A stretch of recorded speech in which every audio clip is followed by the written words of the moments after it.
어머니, 저번에 어머니가 주신 선글라스 20만 원이었죠. 이번에 제가 드린 스카프는 27만 원이에요. 차액 7만 원 입금 부탁드려요. 서로 공평해야 되니까요. 계좌번호도 함께 보내져 있었어요. 은행 이름과 계좌번호가 적혀 있었죠. 저는 눈을 의심했습니다. 그리고 문자를 다시 읽어봤어요. 제대로 읽은 게 맞았습니다. 며느리가 서로 공평하자면서 저한테 차액을 달라고 하고 있었습니다. 핸드폰을 잡고 있는 손이 덜덜 떨렸어요. 이게 무슨 일인가 싶었습니다. 혹시나 농담인가 싶기도 했어요. 하지만 아무리 생각해도 명확했습니다. 주인은 제게 돈을 달라고 하고 있었어요. 제가 준 선물이랑 자기가 저한테 준 선물의 차액이 7만 원이니까 그걸 달라는 거였죠. 저는 답장을 안 했습니다. 당황스럽기도 하고 어떻게 답해야 할지 몰랐거든요. 그런데 사흘 후 또 문자가 왔습니다. 어머니, 7만 원 아직 입금 안 하셨어요. 이번 주 안에 부탁드려요. 계좌번호 다시 보내드릴게요. 계좌번호가 또 보내져 왔어요. 독촉하는 거였습니다. 화가 나고 손이 부들부들 떨렸어요. 이 모든 일이 어떻게 시작되었는지 그 이야기를 처음부터 들려드릴게요. 제가 어떻게 통쾌하게 복수했는지 끝까지 함께 해주세요. 저는 김순자입니다. 올해 67이에요. 평생 체면과 예의를 지키며 살아왔죠. 아들 수호가 주희와 결혼한다고 했을 때는 정말 기뻤어요. 주희는 첫인상부터 참 좋았습니다. 어머님, 뵙게 되어 영광입니다. 수호 오빠한테 어머님 얘기 많이 들었어요. 애교도 많고 예의도 바른 게 마음에 들었어요. 수호가 정말 좋은 사람을 만났구나 싶었죠. 아이들이 결혼을 준비하면서 저는 다짐했어요. 좋은 집에서 새 출발을 했으면 좋겠다고 생각했습니다. 그래서 결혼 선물로 제 통장에서 2억을 꺼내서 줬어요. 평생 모은 돈이었습니다. 남편이 일찍 세상을 떠나는 바람에 저 혼자 수호를 키우면서 그렇게 모은 돈이었죠.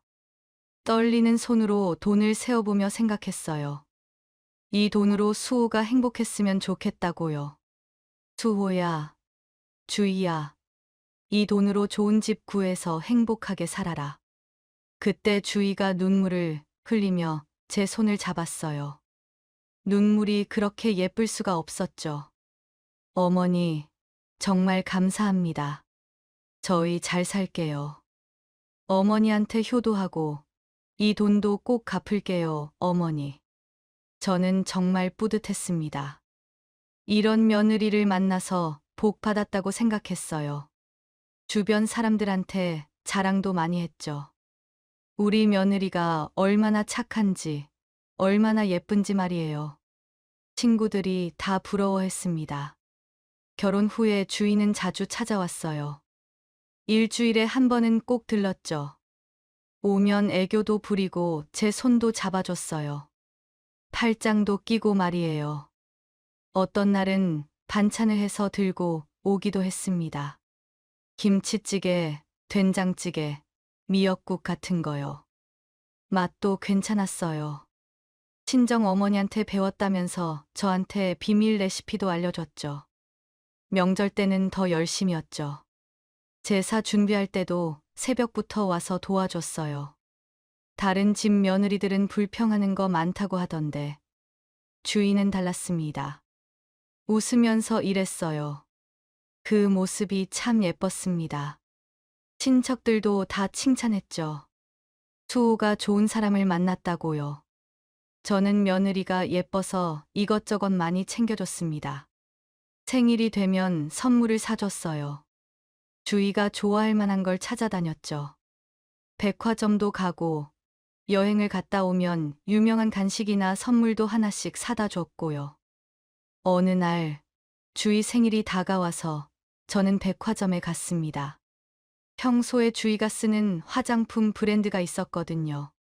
그 브랜드 매장에 들어가서 화장품 세트를 골랐어요. 화장품이 이렇게 비싼지 몰랐습니다. 35만 원이나 하더라고요.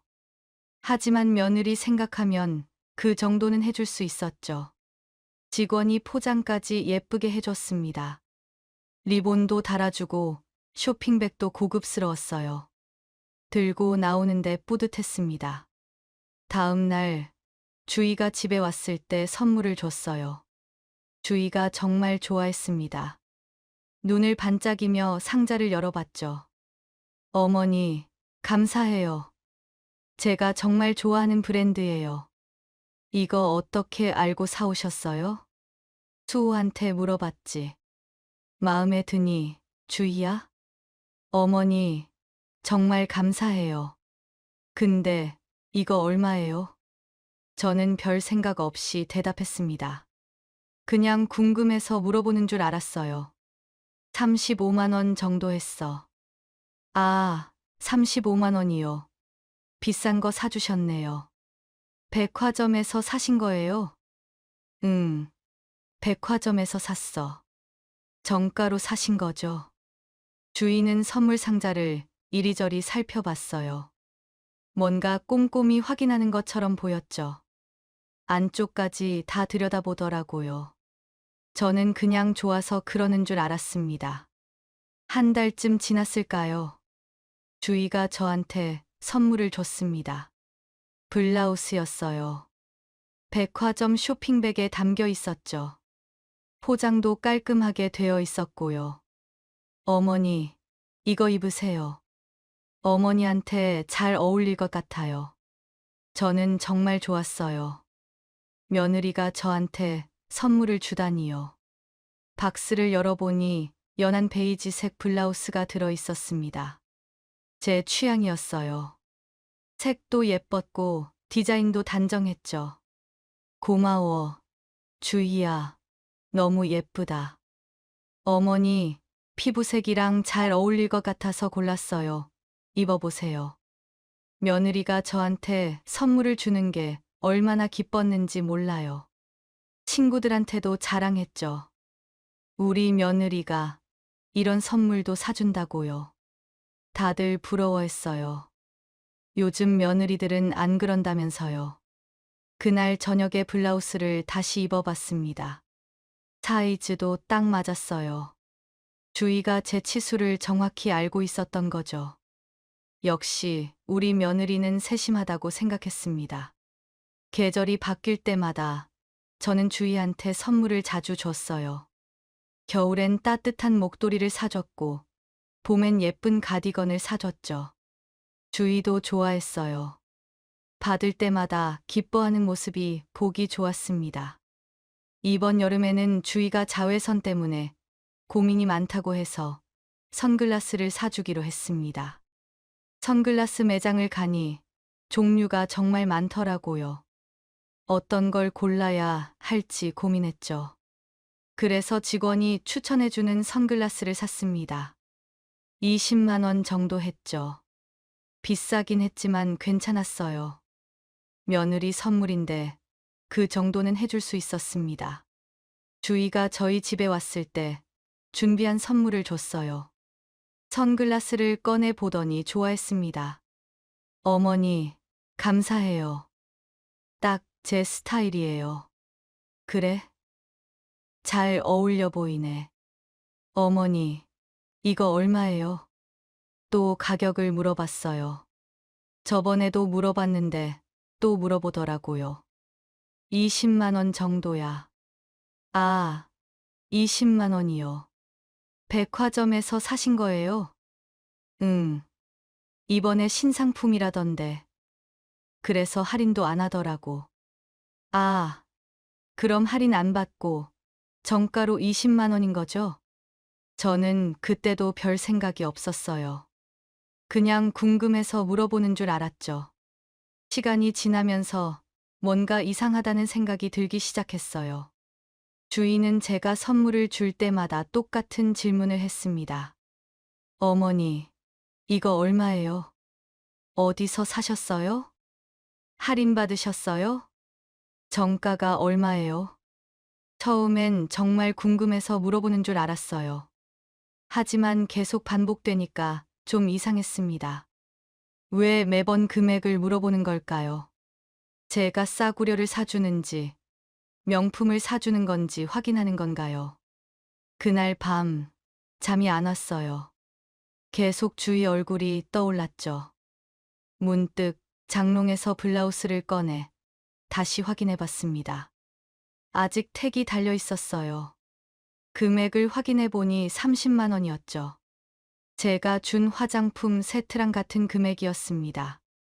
저는 지금까지 받은 선물들을 다 꺼내 봤어요. 블라우스, 장갑, 다행히 전부 택이 달려 있었습니다.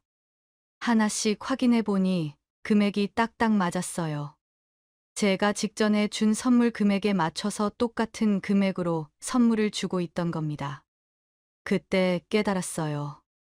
주희가 제가 준 선물 금액을 정확히 맞춰서 선물을 돌려주고 있었다는 거요. 우연이 아니었습니다.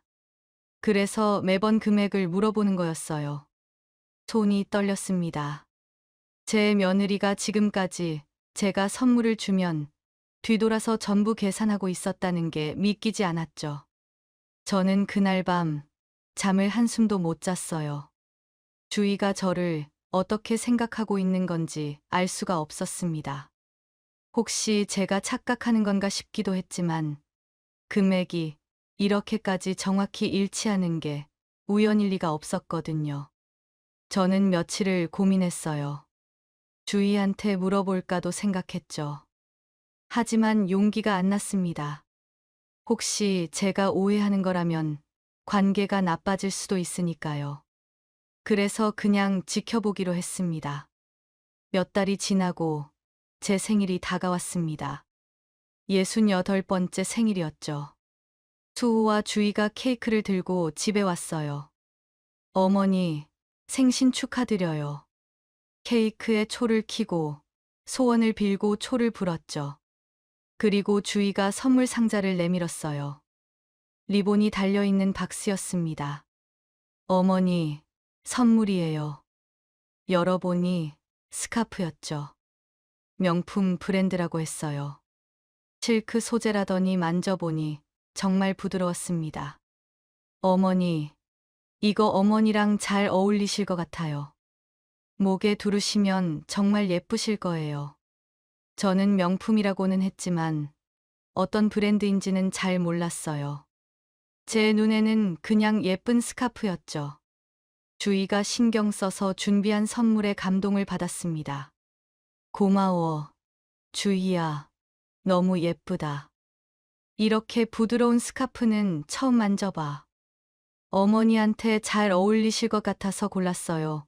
마음에 드세요? 정말 예뻐. 고마워. 어머니, 마음에 들어 하셔서 다행이에요. 그날 저녁에 수호와 주희는 저녁까지 먹고 갔어요. 저는 혼자 설거지를 하면서 생각했죠. 역시 제가 오해했던 거라고요. 주희는 착한 며느리라고요. 금액이 맞는 건 그냥 우연이었을 거라고 생각했습니다. 설거지를 마치고 거실 소파에 앉아 있었어요. 텔레비전을 보고 있었죠. 그런데 그날 밤 10시쯤이었을까요? 핸드폰에 문자가 왔습니다. 주희였죠. 이 시간에 무슨 일인가 싶어서 열어봤어요. 그런데 문자 내용을 보고 깜짝 놀랐습니다. 어머니, 저번에 어머니가 주신 선글라스 20만 원이었죠. 이번에 제가 드린 스카프는 27만 원이에요. 차액 7만 원 입금 부탁드려요. 서로 공평해야 되니까요. 계좌번호도 함께 보내져 있었어요. 은행 이름과 계좌번호가 적혀 있었죠. 저는 눈을 의심했습니다. 그리고 문자를 다시 읽어봤어요. 제대로 읽은 게 맞았습니다. 며느리가 서로 공평하자면서 저한테 차액을 달라고 하고 있었습니다. 핸드폰을 잡고 있는 손이 덜덜 떨렸어요. 이게 무슨 일인가 싶었습니다. 꿈을 꾸는 건가 싶어서 뺨을 꼬집어 봤지만 아팠습니다. 현실이었죠. 저는 한참을 그 문자를 들여다봤어요. 읽고 또 읽었습니다. 뭔가 다른 의미가 있는 건 아닌지 생각해 봤죠. 혹시 농담인가 싶기도 했어요. 하지만 아무리 생각해도 명확했습니다. 주인은 제게 돈을 달라고 하고 있었어요. 제가 준 선물이랑 자기가 저한테 준 선물의 차액이 7만 원이니까 그걸 달라는 거였죠. 가슴이 답답했어요. 숨이 잘 안 쉬어졌습니다. 머릿속이 복잡해졌어요. 주희가 지금까지 저를 어떻게 생각하고 있었는지 알 것 같았습니다. 전부 계산이었구나 싶었죠. 다음 날 아침에 일어나서 다시 문자를 확인했어요. 혹시 제가 잘못 본 건 아닐까 싶어서 다시 읽어봤지만 내용은 똑같았습니다. 저는 장롱을 열어서 지금까지 받은 선물들을 다 꺼냈습니다. 블라우스 택을 확인했어요. 35만 원이었죠. 제가 준 화장품 세트랑 똑같은 금액이었습니다. 장갑도 확인했어요. 12만 원으로 제가 준 가디건이랑 금액이 같았습니다. 모든 게 정확했어요. 단 한 번도 빗나가지 않았죠. 주인은 제가 준 선물 금액을 전부 기록하고 있었던 겁니다. 분명 어딘가에 적어뒀을 거예요. 날짜와 금액을 말이에요. 그리고 똑같은 금액으로 맞춰서 돌려줬던 거예요. 아니, 돌려준 게 아니었죠. 이건 거래였습니다. 주인은 저와 선물을 주고받는 게 아니었어요. 거래를 하고 있었던 겁니다. 저는 배신감을 느꼈어요. 지난 몇 년간의 시간이 전부 거짓이었다는 생각이 들었죠. 주희가 저를 진심으로 대한 게 아니었습니다. 그저 계산뿐이었어요. 며칠이 지났습니다. 저는 답장을 안 했어요. 어떻게 답해야 할지 몰랐죠. 화가 나기도 하고 슬프기도 했어요. 그냥 모른 척하고 싶기도 했습니다. 그런데 사흘 후 또 문자가 왔어요. 어머니, 7만 원 아직 입금 안 하셨어요. 이번 주 안에 부탁드려요. 계좌번호 다시 보내드릴게요. 계좌번호가 또 보내져 왔어요. 독촉하는 거였습니다. 화가 났어요. 손이 부들부들 떨렸죠. 근데 결국 저는 주희한테 7만 원을 입금했어요. 이게 뭐 하는 짓인가 싶었지만 일단은 보냈어요. 그리고 생각했죠. 저도 주희처럼 정확하게 계산해야겠다고요. 며칠 후였습니다. 저는 집 근처 마트에 장을 보러 갔어요. 평소처럼 장바구니를 들고 이것저것 담았죠. 계산을 마치고 집으로 돌아오는 길이었어요. 마트 계단을 내려가고 있었죠. 계단이 좀 가팔라서 조심히 내려가고 있었는데 갑자기 누가 뒤에서 쳤습니다. 죄송해요. 젊은 남자였어요. 급하게 뛰어가다가 저랑 부딪힌 거였죠. 순간 균형을 잃고 몸이 앞으로 쏠렸습니다. 쿵 하는 소리와 함께 바닥에 쓰러졌어요. 장바구니가 쏟아져서 바닥에는 계란이 깨져 있었죠. 그때 다리에서 엄청난 통증이 느껴졌습니다. 움직일 수가 없었어요. 어르신, 괜찮으세요? 진짜 죄송해요. 부딪힌 남자가 황급히 돌아왔어요. 하지만 급한 일이 있다며 바로 가버렸죠. 다행히 근처에 있던 젊은 여자분이 달려왔어요. 그분이 제 옆에 앉아서 괜찮냐고 물어봤습니다. 다리가 너무 아파요. 어르신, 움직이지 마세요. 제가 119 불러드릴게요. 그분이 119에 전화를 해주고 몇 분 후에 구급차가 왔어요. 병원으로 가는 동안 다리가 너무 아팠습니다. 눈물이 날 것 같았죠. 병원에 도착하니 의사 선생님이 엑스레이를 찍자고 했어요. 검사 결과는 금방 나왔습니다. 다행히 골절은 아닙니다. 인대가 심하게 늘어난 거예요. 깁스는 안 해도 되지만 한동안 조심하셔야 합니다. 얼마나 조심해야 하나요? 2주 정도는 무리하지 마세요. 많이 걷지 마시고요. 결과를 듣고 응급실 침대에 누워 있는데 1시간쯤 지나서 주희가 병원에 왔습니다. 숨을 헐떡이며 응급실로 들어왔죠. 어머니, 괜찮으세요? 깜짝 놀랐어요. 수호 오빠는 회의 중이라 제가 먼저 왔어요. 주희의 목소리는 걱정하는 것처럼 들렸지만 표정은 어딘가 건조했습니다. 진심으로 걱정하는 것 같지 않았죠. 눈빛이 차가웠어요. 어머니, 깁스하셔야 되는 거 아니에요. 깁스는 안 해도 된대. 그냥 조심하라고만 하더라. 그래도 다행이네요. 진짜 큰일 날 뻔했어요. 응, 다행이야. 병원비는 제가 낼게요. 어머니, 지갑 안 가져오셨죠? 그래, 고마워. 그럼 제가 수납하고 올게요. 어머니는 여기 계세요. 주희가 병원비를 내줬습니다. 저는 정말 고마웠죠. 아파서 움직이기도 힘들었거든요. 며느리가 챙겨주니 다행이었습니다. 집에 와서 며칠을 누워 있었어요.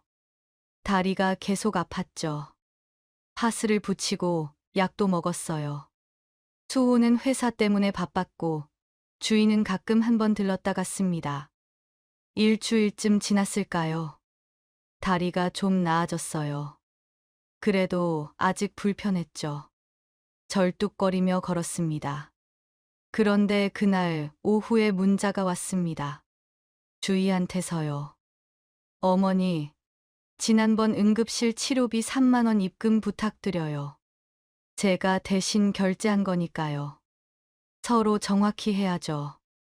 문자를 본 순간 핸드폰이 손에서 떨어질 뻔했어요. 간신히 잡았죠. 다시 읽어봤습니다. 제대로 읽은 게 맞았어요. 주희가 제 병원비 결제한 걸 입금해달라고 하고 있었습니다. 3만 원을 입금하라고요. 제가 다쳐서 응급실에 간 건데 그 돈을 달라고 하다니요. 저는 그 자리에 그대로 주저앉아 버렸어요. 다리가 풀렸습니다. 가슴이 답답했죠. 숨이 잘 안 쉬어졌어요. 며느리가 시어머니 병원비 내준 걸 계산하다니요. 그것도 3만 원을 다시 돌려달라고 연락을 하다니요. 믿을 수가 없었습니다. 이게 사람이 할 짓인가 싶었어요. 저는 한참 동안 그 문자를 들여다봤어요. 화가 났습니다. 하지만 동시에 서글펐어요. 제가 이런 취급을 당할 만한 사람인가 싶었죠. 그날 밤에는 잠을 한숨도 못 잤어요. 계속 생각했습니다. 주희가 저를 어떻게 생각하는지요. 아마 저는 그냥 거래 상대였던 거예요. 가족이 아니었죠. 그저 돈을 주고받는 관계였던 겁니다. 다음 날 아침에 결심했어요. 저도 똑같이 해주겠다고요. 주희가 계산을 한다면 저도 계산을 하겠다고 마음먹었죠. 주희 말대로 공평하게 계산하자고요. 저는 서랍을 열었어요. 오래된 통장들이 들어 있었습니다. 그 중에서 수호 결혼할 때 쓴 통장을 꺼냈죠. 2억 원을 송금한 내역이 있었어요. 정확한 날짜도 적혀 있었습니다. 통장을 들여다보면서 생각했어요. 이 돈을 돌려받을 수 있을까요? 저는 바로 인터넷으로 변호사를 알아봤습니다. 그리고 월요일로 상담을 예약했어요. 월요일 오전이 됐습니다. 저는 변호사 사무실에 갔어요. 빌딩 7층에 있었죠. 엘리베이터를 타고 올라가니 깔끔한 사무실이었어요. 젊은 여자 변호사가 맞아줬습니다. 30대 중반쯤 되어 보였죠. 어서 오세요. 앉으세요. 어떻게 오셨나요? 제가 며느리한테 준 돈을 돌려받고 싶은데 가능할까요? 현재 어떤 상황인지 자세히 말씀해 주세요. 저는 처음부터 끝까지 설명했습니다. 수호가 결혼할 때 집을 사라고 2억을 줬다고요. 그리고 주희가 저한테 어떻게 행동했는지도 다 말했습니다. 변호사가 메모를 하면서 들었어요. 고개를 끄덕이기도 하고 눈썹을 찌푸리기도 했죠. 그럼 2억을 현금으로 주신 건가요? 아니요. 은행 가서 계좌이체 해줬어요. 통장 거래 내역은 있으신가요? 네, 여기 있습니다. 저는 통장을 꺼내서 보여줬어요. 변호사가 자세히 봤죠. 송금 내역이 명확하네요. 그런데 문제가 있습니다. 무슨 문제요? 변호사는 고개를 저었습니다. 어르신, 이건 증여예요. 증여는 돌려받기 어렵습니다. 빌려줬다는 증거가 있어야 하는데, 문자나 서류 같은 게 있으세요? 빌려준다는 내용의 문자나 갚겠다는 약속을 한 문자 같은 게 있으시면 대여로 주장할 수 있습니다. 저는 없다고 했어요.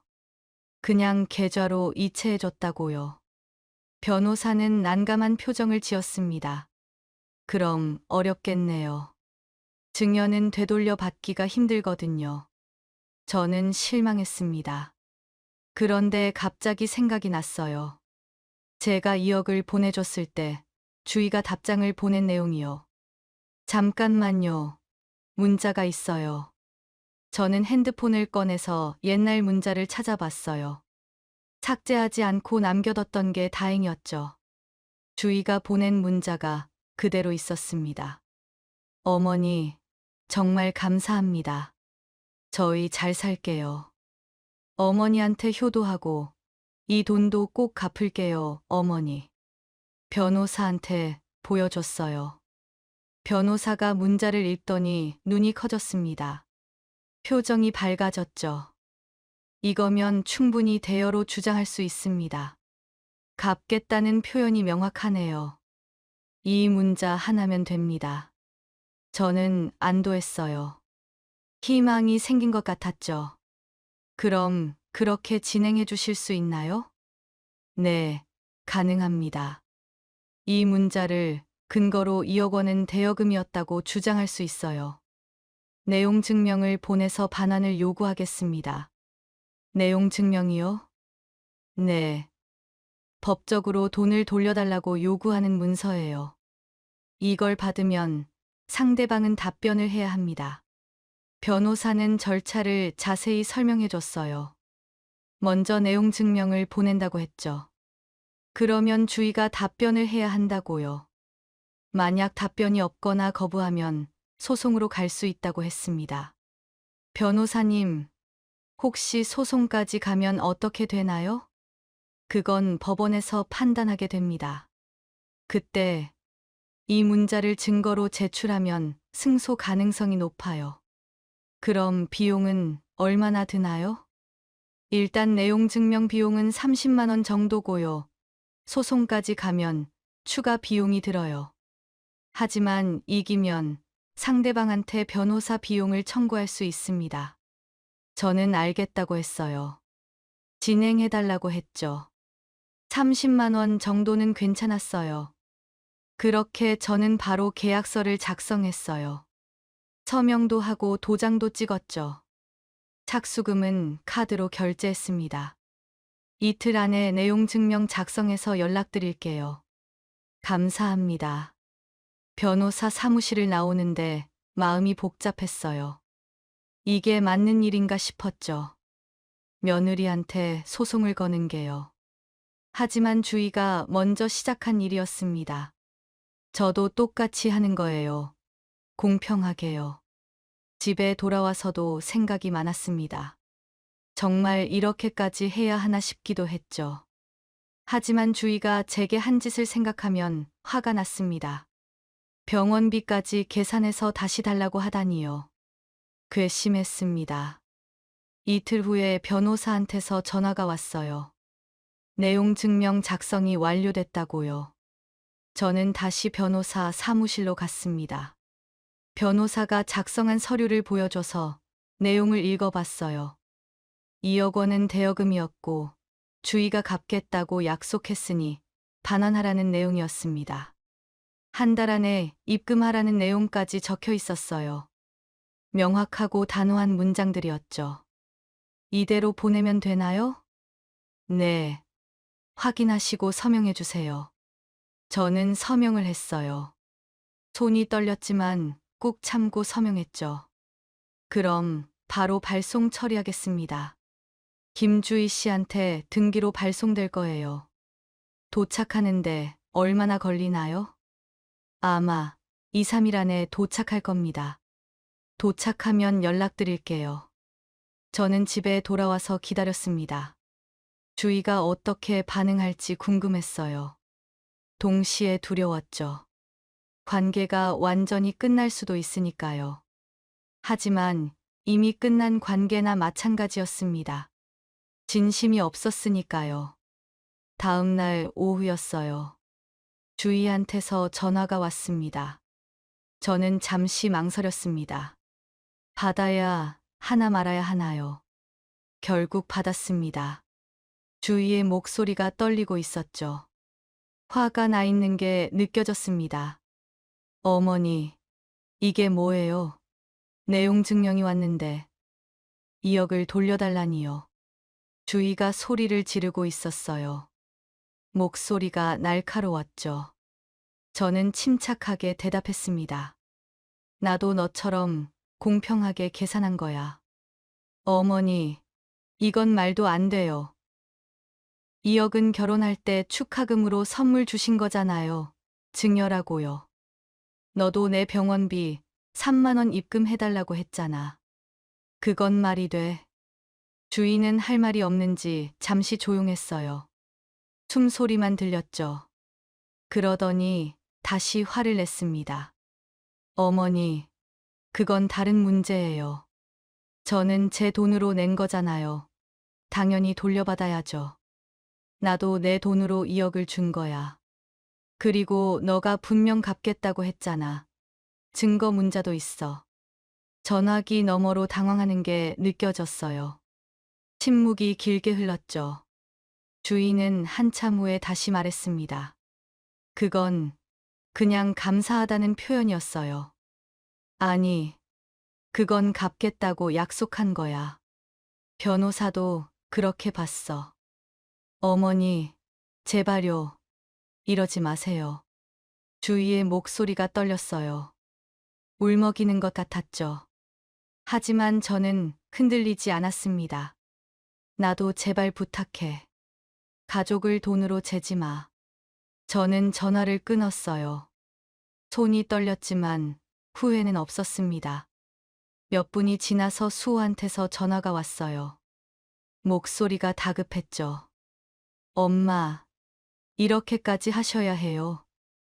요즘 사람들은 다 이래요. 주희만 그런 게 아니에요. 아들까지 저를 이해하지 못했어요. 오히려 제가 이상한 사람 취급을 받고 있었죠.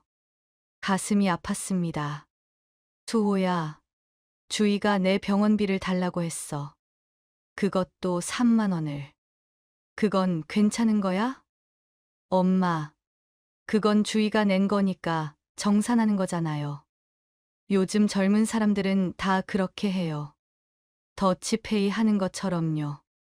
시어머니 병원비도 더치페이를 하는 게 맞는 거야? 엄마, 그게 아니라 요즘 세상이 그래요. 다 정확하게 하는 거예요. 그럼 나는 늙었으니까 당해도 된다는 거야? 엄마, 그런 의미가 아니에요. 저는 전화를 끊어버렸어요. 화가 났습니다. 아들도 며느리 편이었어요. 저는 혼자였죠. 아무도 제 편이 아니었습니다. 그리고 하루 종일 계속 생각했어요. 제가 잘못한 건가요? 아니면 주희가 잘못한 건가요? 하지만 답은 명확했어요. 주희가 먼저 시작한 일이었죠. 저는 마음을 다잡았어요. 끝까지 가기로 했습니다. 주희한테 제대로 보여주기로요. 가족을 돈으로 재면 어떻게 되는지 말이에요. 다음 날 아침이었습니다. 아침 8시쯤 됐을까요? 초인종이 울렸습니다. 누가 이렇게 이른 시간에 왔을까 싶었죠. 문을 열어보니 수호와 주희였어요. 주희 손에는 내용 증명이 쥐어져 있었죠. 눈이 벌겋게 충혈돼 있었어요. 밤새 울은 것 같았습니다. 어머니, 이거 철회해 주세요. 주희가 바로 소리쳤어요. 아침 인사도 없이 들어와서 화부터 냈죠. 손에 쥔 내용 증명을 흔들며 말했습니다. 어머니, 이건 말도 안 돼요. 당장 취소해 주세요. 2억은 너무 많아요. 저는 화가 났습니다. 아침부터 말도 없이 찾아와서 이러는 게요. 초인종도 마구 눌러댔었거든요. 주희야, 나도 너랑 똑같이 한 건데 왜 내가 하면 안 돼? 어머니, 그건 다르잖아요. 뭐가 달라? 나도 계산한 거야. 너처럼 정확하게. 금액만 다를 뿐이지. 너는 3만 원을 달라고 했고 나는 2억을 달라고 하는 거야. 똑같아. 주인은 말문이 막힌 듯 했어요. 입을 벙긋거리기만 했죠. 옆에 서 있던 수호가 말했습니다. 엄마, 제발 그만하세요. 너는 끝까지 주희 편만 드는구나. 네 엄마는 상관없어. 내가 당하는 건 괜찮은 거야? 엄마, 그게 아니라 엄마가 너무 심하신 것 같아요. 2억은 너무 많아요. 저는 더 이상 들을 필요가 없었어요. 차분하지만 단호하게 말했습니다. 나는 주희가 나한테 한 것처럼 할 거야. 공평하게 계산할 거라고. 너희가 좋아하는 방식대로 하는 건데 뭐가 문제니? 요즘 세상은 다 이렇다며? 주희가 울기 시작했어요. 눈물을 흘리면서 무릎을 꿇었습니다. 바닥에 털썩 주저앉더라고요. 어머니, 제가 잘못했어요. 너무 계산적으로 굴었어요. 제발 취소해 주세요. 저희 앞으로 어떻게 살아요? 저는 주희를 내려다봤어요. 며느리가 무릎을 꿇고 있었죠. 마음이 복잡했습니다. 불쌍하기도 하고 화가 나기도 했어요. 하지만 저는 생각했어요. 제가 원하는 게 뭔지요. 2억을 돌려받는 게 목적이 아니었습니다. 저는 주희가 깨달았으면 했어요. 가족을 돈으로 재면 안 된다는 거려. 계산하는 순간 관계가 무너진다는 거려. 지금 주희는 울고 있었어요. 무릎을 꿇고 말이에요. 제가 준 충격이 충분히 전해진 것 같았죠. 주희도 이제는 알았을 거예요. 제가 얼마나 상처받았는지, 계산당하는 게 얼마나 아픈 일인지요. 저는 깊게 숨을 들이쉬고 천천히 입을 열었습니다. 주희야, 다시는 가족을 돈으로 재지 않겠다고 약속해. 그럼 나도 머물게. 주희가 눈물로 고개를 끄덕였어요. 네, 어머니, 약속할게요. 다시는 이러지 않을게요. 진심이지? 네, 진심이에요. 정말 잘못했어요. 그러니까 제발 용서해 주세요. 저는 주희를 일으켜 세웠어요. 팔을 잡아서 일으켰죠. 그리고 수호를 봤습니다. 수호야, 너도 명심해. 가족은 돈으로 재는 게 아니야. 계산하는 순간 가족이 아닌 거지. 네, 엄마. 죄송해요. 제가 잘못 생각했어요. 수호도 고개를 숙였어요.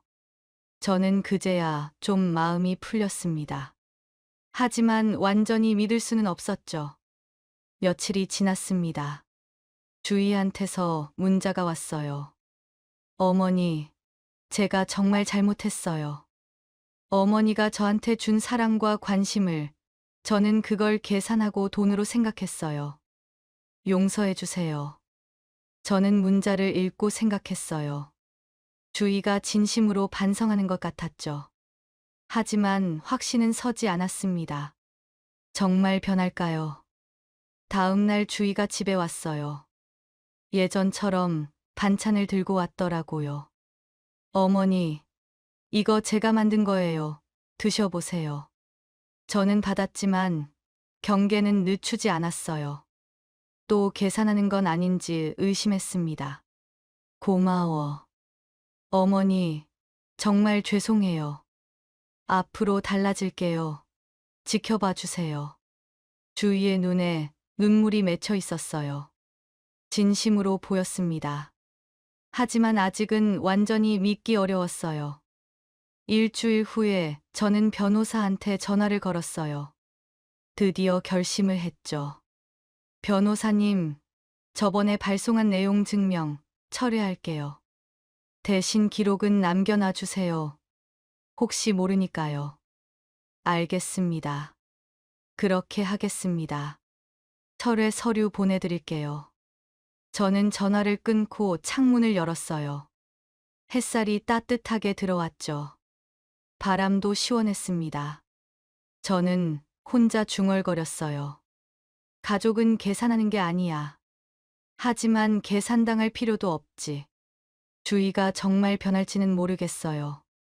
하지만 이번 일로 분명히 깨달았을 거예요. 가족을 돈으로 재면 안 된다는 거요. 그리고 계산하면 그대로 자신한테 되돌아온다는 것도요. 저도 배웠습니다. 아무리 가족이라도 선을 지켜야 한다는 거요. 그리고 필요하면 맞서야 한다는 것도요. 당하고만 있으면 안 되는 거예요. 며칠 후 주희가 저희 집에 또 왔어요. 이번엔 빈손으로 왔죠. 손에는 아무것도 들지 않았습니다. 어머니, 그냥 얼굴 보러 왔어요. 불편하시지 않게 오래 있진 않을게요. 저는 웃었어요. 이게 진짜였습니다. 계산 없는 방문이요. 빈손으로 와도 괜찮았어요. 그래, 들어와. 주희와 차를 마시면서 이야기를 나눴어요. 예전처럼 자연스럽진 않았지만 그래도 괜찮았습니다. 시간이 지나면 나아지겠죠. 아니면 안 나아질 수도 있고요. 하지만 저는 이제 알아요. 제가 당하고만 있을 필요는 없다는 거요.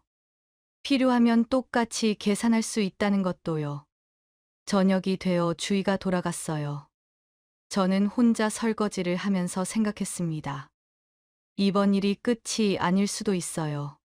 주희가 다시 계산할 수도 있죠. 하지만 적어도 주희는 알게 됐을 거예요.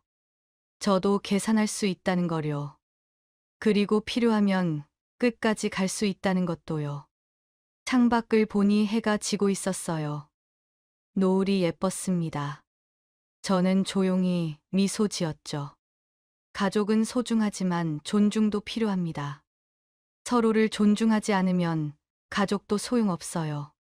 계산하는 순간 가족이 아니게 되는 거죠. 저는 이제 그걸 알아요. 그리고 주희도 알게 됐으면 좋겠어요. 진심으로요. 다시는 가족을 돈으로 재지 않았으면 해요. 내용 증명은 철회했지만 변호사 사무실에 기록은 남아 있습니다. 혹시 모르니까요. 만약 주희가 다시 계산하면 그때 다시 꺼낼 수 있죠. 하지만 그런 일이 없었으면 합니다. 주희가 정말 변했으면 좋겠어요. 진심으로 가족을 대했으면 해요. 그게 제 바람입니다. 지금까지 이야기 들어주셔서 감사합니다. 구독과 좋아요 부탁드려요.